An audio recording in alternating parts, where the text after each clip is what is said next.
want to speak to you about your university degree. Like you did psychology, right? And obviously you meditate now. Now, is there anything within that literature or something that you learned while studying psychology that um because I've always seen meditation as such a fundamental part of humanity. Now, I don't know if there's any connection, but like what have you learned from your meditative practices and your psychological background about the human mind? I think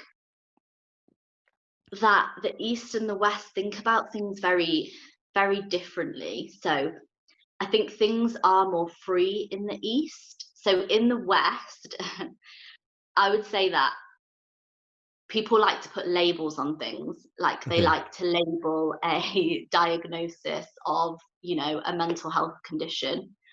Um, and there's different schools of thought, of course, within the West as well.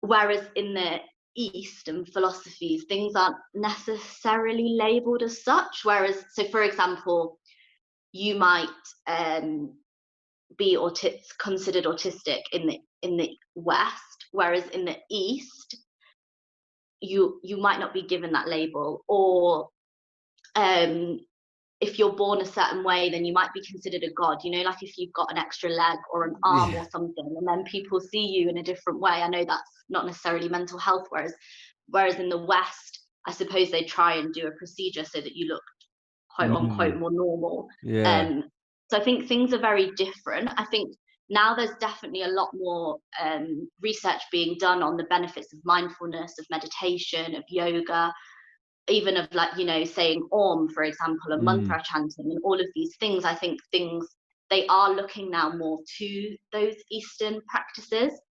When I was a teacher, I would try and teach meditation as often as I could. And I know that yoga is sort of part of the primary curriculum. It can be, you sort of do, I mean, you do it in PE, so it's still not quite how it should be, but they are introduced to it yeah. at a much earlier age, whereas I would have Yeah. never done it at school. Yeah. Um, so yeah, I think there's differences, but some things are sort of coming together. And I know within um, sort of if you go to the doctors and you're diagnosed, say, with depression or anxiety or something, then they will suggest to you things like yoga and meditation and mindfulness as options, as well as, the medication and what have you. So yeah, it's different, and there's definitely good and bad within both, I suppose, as Yeah. most things. Um, but yeah, it's definitely interesting to consider the different perspectives that there are. Yeah. And I think it is really interesting the whole idea of being put into like boxes in the West where it's nicely Mm, neatly organized and everybody's in their own space. Whereas I think if you see these two countries, you can kind of tell like India's more like free, like kind of we kind of figure it out on the way and kind of thing as well, and let the process kind of take care of itself. But I like when I was in school, I really thought um instead of detentions, we should do meditations with the kids.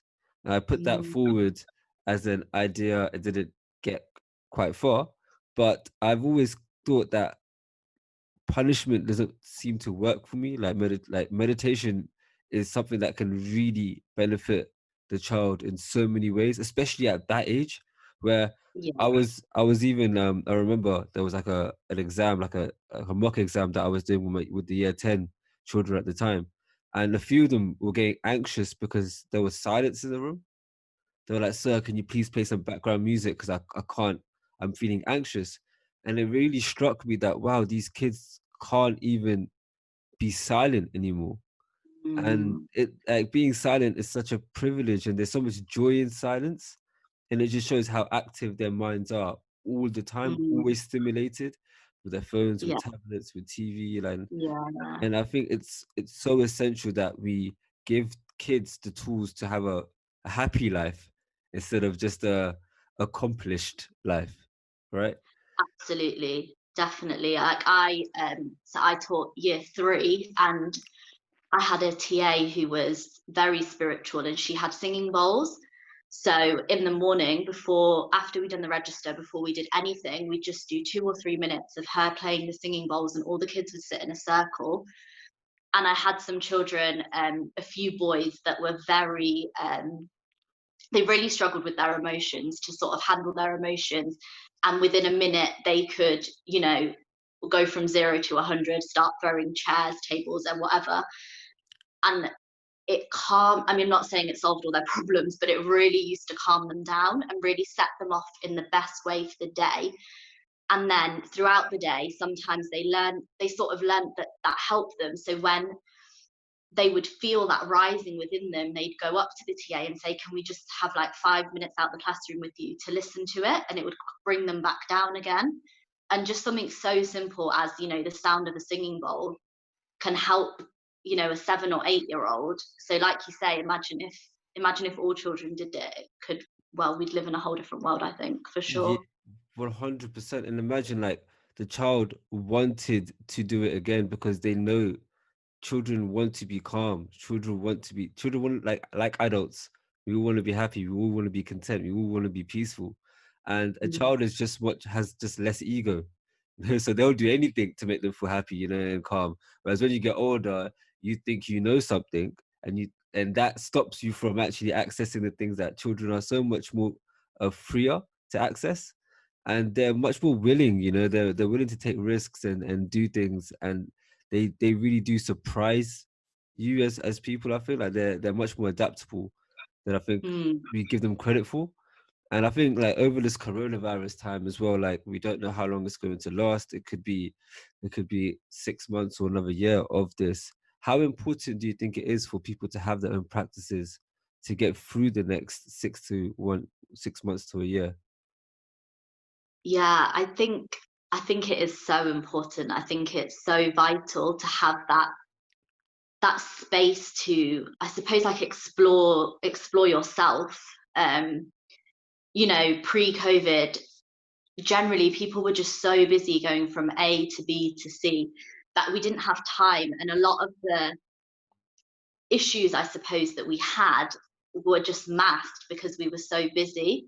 Whereas for a lot of people, they've had the time to slow down now, so they have sort of come to the surface, and there's almost nowhere to hide anymore because we can't be as busy, we can't go out as much. So I think it's so important to learn how to sort of